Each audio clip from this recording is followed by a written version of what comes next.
Good evening, everyone, and thank you so much for joining Refugees International for tonight's webinar on Darfur and Eastern Chad. We're really, really glad that you could join us this evening, and I want to thank you, of course, at the outset for your incredible generosity to Refugees International. Truly, we could not continue our life-saving advocacy without your support. So thanks, and I hope you enjoy the presentation. My name is Michael Boyce, and I'm an advocate for Refugees International. I'm also joined this evening by my colleague Ann Hollingsworth, who is our senior advocate for government relations. We both recently returned from Eastern Chad, where we were visiting with Sudanese refugees, as well as the people who are assisting them. And we'll be very happy to take you through a bit of a presentation tonight on what we found and what we're going to do going forward to ensure that this population gets the assistance and protection that they require. So in the course of the presentation, if you're logged on online, you'll probably see that in the corner there's a place to ask questions. So feel free to write questions in there during the course of the presentation. And after we finish up, we will be very glad to take any of those questions.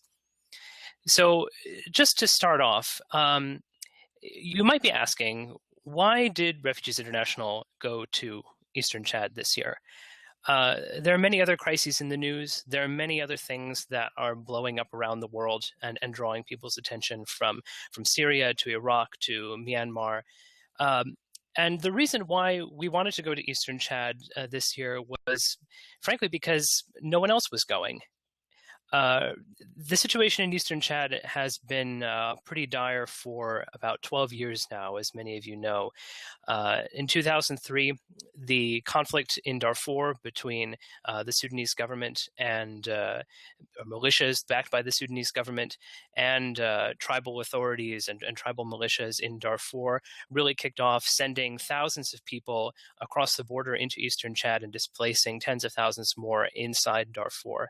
And for the last 12 years, the refugees in Eastern Chad have been stuck with nowhere to go. And of course, over 10 years, sometimes refugee populations get forgotten. Sometimes needs get overlooked or problems get missed. And so we wanted to take this opportunity to check in, see what was really going on, and see whether Refugees International, through its advocacy, could make some improvements. So today, there are 360,000 Sudanese refugees in Chad, and they're spread across 12 camps along the country's eastern border with Sudan. And you can see on the map in front of you some of those camps stretching from the south near the border with Central African Republic up to the northernmost camp, Ori-Kusoni. And these refugees, as I said, have been in exile in most cases for 10 years or more, which is an extremely long time to be living in an environment as difficult as Eastern Chad. And in that period of time, 70,000 Sudanese children have been born refugees in Eastern Chad. There were also last year, over the course of 2014, 20,000 new arrivals from Sudan. And now in 2015, we're looking at a few hundred new refugees arriving from Sudan each month. So this population has been in Chad a long time, but it's not a static population. And in fact, the conflict in Sudan continues on to this day and continues to spin off refugees into Eastern Chad. It's important to note that 75% of the refugees living in Eastern Chad are situated in what's called the Sahel, which is a belt of land that stretches just south of the Sahara Desert.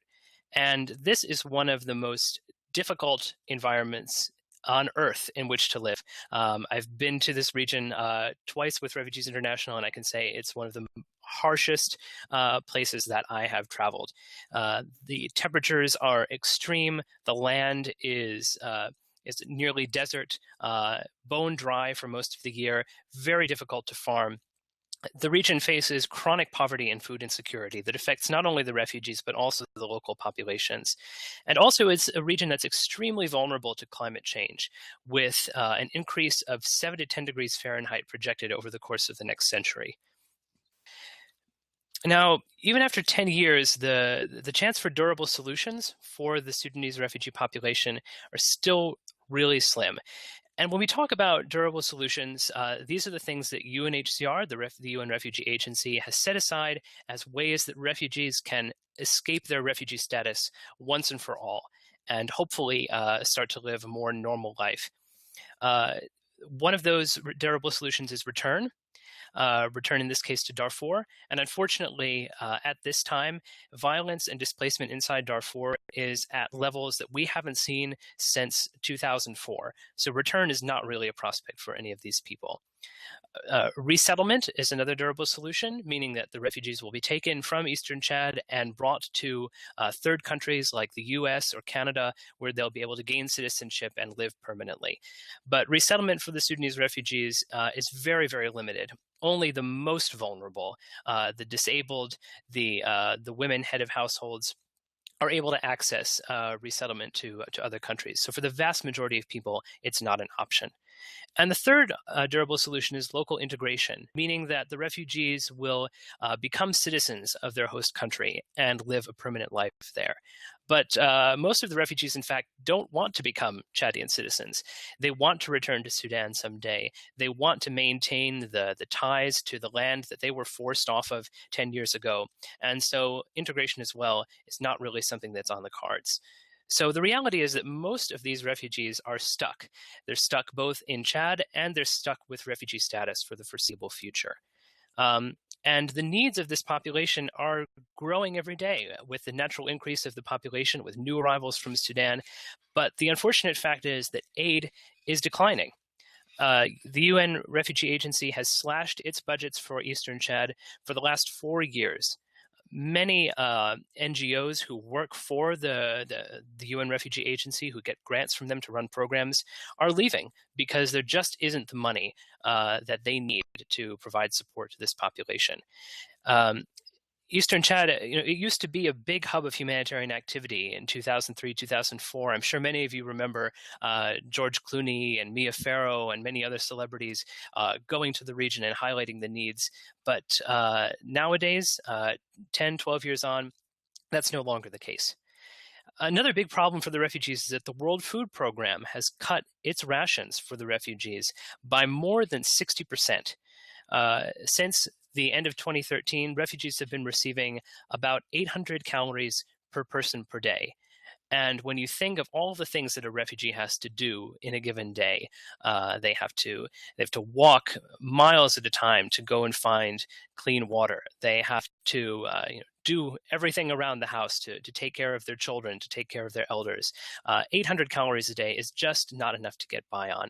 And you can see here some on the screen, some refugee women participating in a food distribution. And you can see the little red buckets that are in this vat of sorghum. And that vat full of sorghum is what one refugee can expect to live on for 1 month. And that's just not enough for anyone to get by. And, this all reflects the fact that donor countries who give to humanitarian relief have been pulled in every direction nowadays by new emergencies. And none of them really want to keep funding a refugee crisis like Eastern Chad that's old news and in many ways seems hopeless. So it's a big challenge. Now, what does this mean for individual refugees who are experiencing these cuts? I want to introduce you to some of the people that we met who were experiencing these problems firsthand. The first person to introduce you to is Aisha, who sits on the far left of this photograph. We met Aisha in Tulum refugee camp, and she had actually just arrived from Sudan 6 days before we met her. She fled her village when a government-backed militia attacked and burned it to the ground. 7 of her children were scattered to parts unknown. She still doesn't know where they are or how she can track them down. And it took her 15 days to walk from Eastern Chad to reach refuge, or to walk rather from Sudan to reach refuge in Eastern Chad. And it was remarkable to me that Aisha, in the 12 years of conflict that had been going on in Darfur, she had never once been displaced before. This was the first time that she had been forced to flee her home, which really is an extraordinary and extraordinarily worrying thing to think that even now, 12 years later, new people are being affected. New people are having their lives torn apart by this terrible conflict. Now that she's in Chad, Aisha relies on her relatives, who you see in the picture, to support her. And the matriarch, who you see on the right side, does some weaving that she sells in the market to support the family. But this hardly brings in enough money to buy food for the household. Never mind any things like new sleeping mats, new dishes, new tarps for the house that they need not only to get by, but also to accommodate this new arrival. The UN hasn't provided these sorts of things in years, and so it's very challenging for refugees like Aisha and her family to get by. Another person I want to introduce you to is Hawa, who you see on the right in this photograph, and her granddaughter, Fatna, who you see on the left. They've lived in Tregin camp for 10 years. And Hawa, when I asked her how old she was, she said that she was 120 years old, according to her identity card, but that we ought to take that with a grain of salt, because honestly, even she wasn't sure that she had lived quite that long. With no one else to help her out, and with rations depressed, Fatna has to work really, really hard to take care of both herself and her grandmother. She wakes up early in the morning to collect water from a nearby stream, water that's unclean. She then cooks food for her grandmother, and then spends the day trying to find whatever work she can outside of the camp to make money to make up this food deficit that she's been experiencing. And then she comes back in the evening and hopes that her grandmother is still all right at the end of the day, because there isn't anyone else to look after her. And the last person I want to introduce you to is Nusruddin, who you see here in this photograph. He and his family have been living in Farshana camp for 11 years now. And as life in the camp got tougher in the last few years, he and other refugees traveled north toward the border with Libya, where they heard that a gold mine was being excavated. They heard that gold had been discovered. And while down in the mine one day, Nusruddin was hit by a falling rock and became partially paralyzed. His brother managed to take him back to the camp, where he now lives with his family. But now he's unable to work to support the family, and his family has to take care of him. And even so, they don't receive any extra food to help make their lives easier. And when I asked Nusruddin how this made him feel, he said, I may be suffering, as you can see, but my family is also suffering because of me. And there are many other issues that refugees have faced because of these food cuts. We heard many stories of women experiencing domestic violence because their husbands blamed them for not enough food coming into the household. We heard of refugee households that are basically headed by children, with children being in charge for weeks or months at a time because both of their parents have to leave the camp to work. And in many cases as well, children are taken out of the camps to go and work alongside their parents, into places where there's no education, no healthcare available to them. So, of course, we asked, what's to be done about this situation? And the UNHCR, the UN Refugee Agency, and the World Food Program, these are the only UN agencies who are working in the refugee areas. And they say that what they want to do is build refugees' self-reliance. They want to help them get access to farmland, microcredit, skills training, to integrate them with the local Chadian communities so that eventually they won't need as much humanitarian assistance. They'll be able to get by on their own. And partly they want this because it's a good thing for the refugees, that these are the kind of things that help refugees live a dignified life. And Refugees International's own research does support that idea. But in fact, partly these UN agencies want to shift to this self-reliance approach because their own budgets are falling, and they just can't maintain the kind of aid, the kind of standard of aid that they once provided. So when we talked to the refugees about this idea, this self-reliance shift, and asked them, how they felt about it, what were the things that could help them, move through this process, they were really not thrilled about the idea. They said, what we really need is full food rations again. You have to make things the way that they were before. That's what we want you to do with your advocacy. And I have to say that this surprised me a little bit.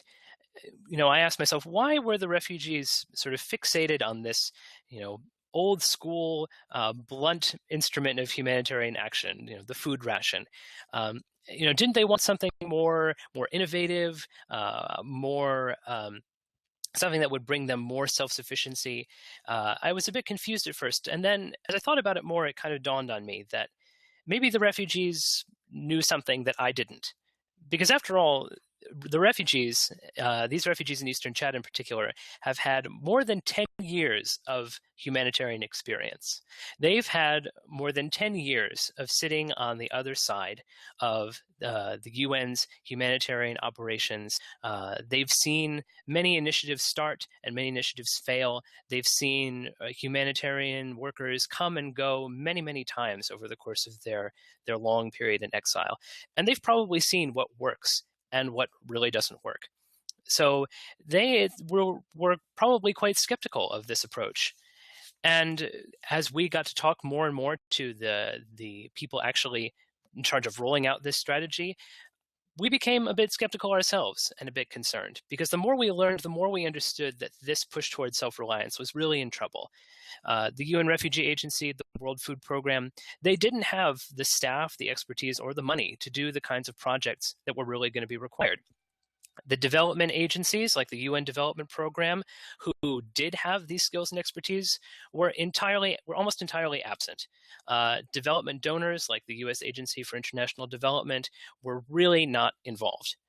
And the nearby communities that the refugees were supposed to merge with eventually were incredibly poor, often poorer than the refugees themselves. Government services that the refugees were supposed to get access to, like healthcare and education, were so weak that they couldn't even handle the local population, never mind 360,000 refugees. So the challenge, I think, for the humanitarian community, for us as Refugees International, is, can we prove the refugees wrong? Can we show that a self-reliance approach, a self-sufficiency approach, really can work? And, I would say yes, but honestly, a lot has to happen before that can occur. And there's a lot of work that we need to do as Refugees International to push UN agencies, to push donor governments to get involved. We need to see them involved in a region that they've been ignoring for years, assuming that the UN Refugee Agency was taking care of it because these were refugees and this was UNHCR's job. We need to see development donors funding the kinds of projects that can really help people over the long term. We need to see the Chadian government get its act together and start providing the kinds of services that its people and the refugees as well really need. And for all that, the world also needs to remember that this is still a refugee crisis, and one that could really blow up again at any time. As I said at the top of the presentation, the war in Darfur continues to spin out of control even to this day, and we don't know when the next wave of new arrivals could hit Eastern Chad. So we have to bear in mind that humanitarian aid and protection may scale down in the near future, but they'll never be able to disappear until these refugees can find real, long-lasting solutions to their plight. So with that, I'm going to hand it over to my colleague, Ann Hollingsworth, who is going to give us a little preview of what we're specifically asking for and how we're going to go about our advocacy.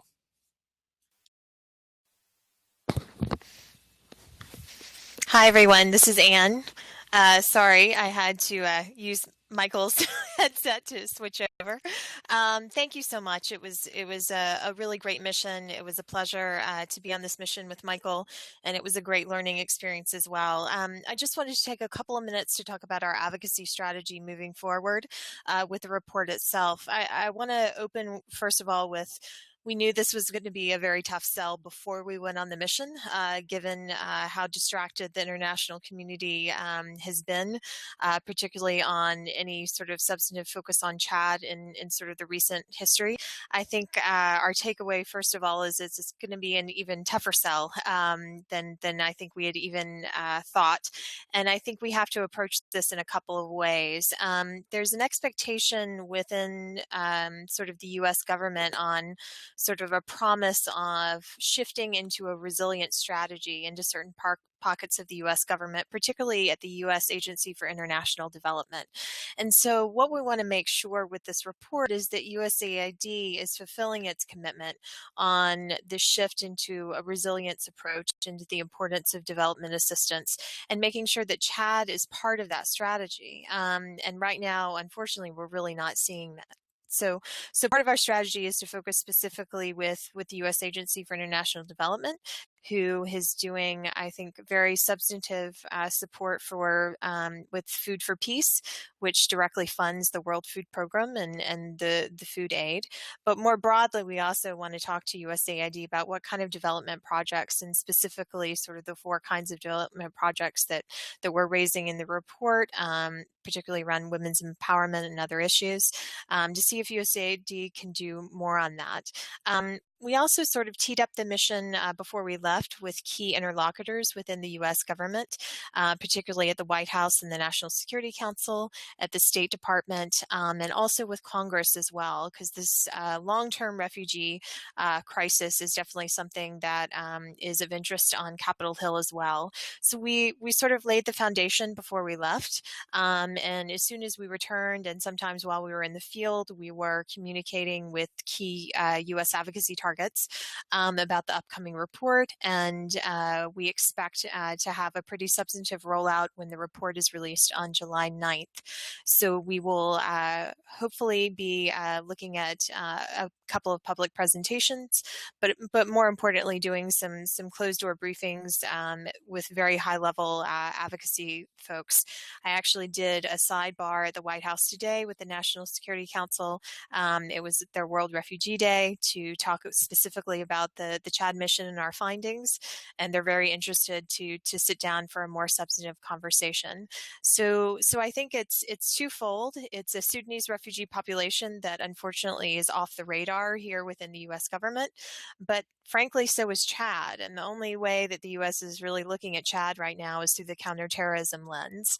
And so we're fighting these 2 battles to get sort of Chad more on the radar. But I think we are going to do our very best with the advocacy strategy that we're moving forward with. So I'm happy to answer any questions on that. Okay, so the first question that I see so far is, beyond the food ration restoration, which we are certainly calling for the most vulnerable households, what are the sorts of things that the refugees are going to need going forward? Anne mentioned that there are 4 areas in terms of development projects that we're really focusing on for our report. One of which that she already mentioned was women's empowerment. This is a region of the world, and I think even within Africa, it's probably one of the most notable regions for the lack of empowerment, the lack of women's socioeconomic rights and socioeconomic power that you can see on the field. And of course, this has a huge impact on the development of the community as a whole.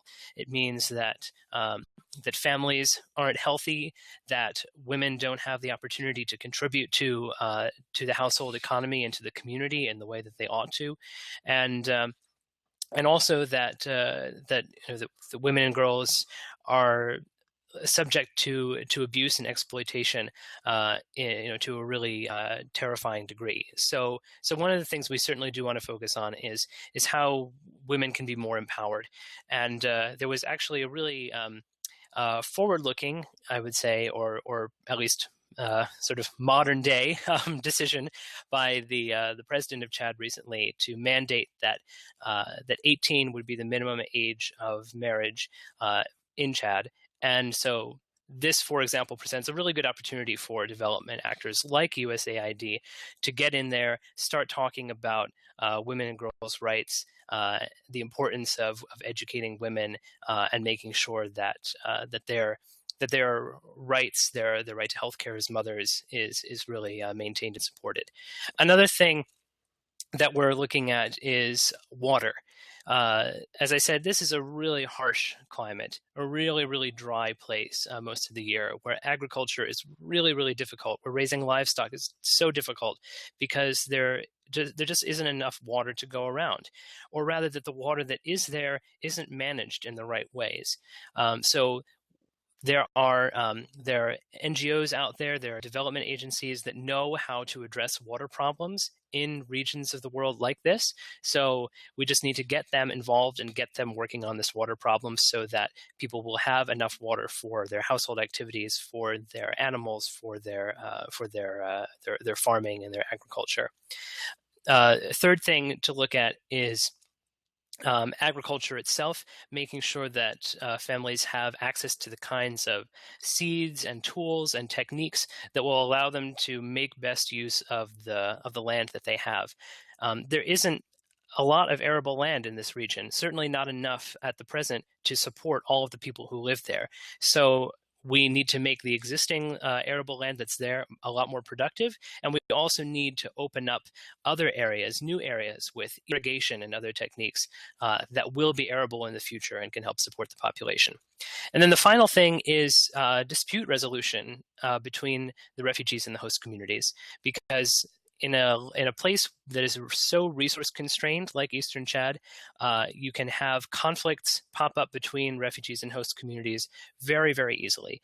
And so we need to make sure that we're preventing those conflicts from happening, that we're supporting forums and places where refugees and host communities can work out their problems, and to make sure that they can build a life together, based on common understanding, common agreement of how they're going to use the land, how they're going to get along, because we don't know how long the refugees and the hosts will be living together. It could be for another decade, unfortunately.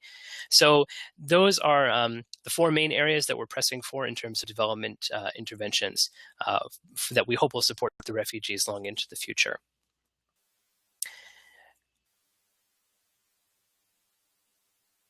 Are there any other questions? If there's anyone on the phone who would like to ask a question, feel free to chime in.